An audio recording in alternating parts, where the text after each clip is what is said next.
Catherine Bernardo update, yung birthday greet ng Pilipinas Got Talent kay Catherine. And 2 days to go na lang, mapapanood na si Catherine bilang judge sa Pilipinas Got Talent. Ay magkakasama ang mga host at judge ng Pilipinas Got Talent. Sa ito pang during birthday ni Catherine. Nakapost ng kanyang team. Ayan, magkakasama sila.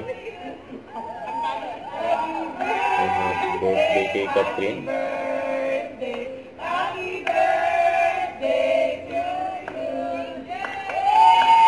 Happy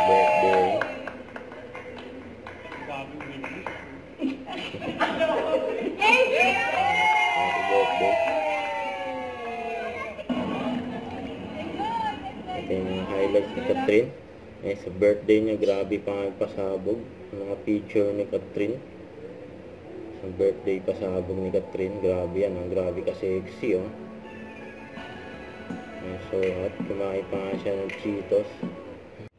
Don't forget to subscribe and click the notification bell for more updates. This is with Charlie Action Vlog. Stay tuned for more videos. See ya.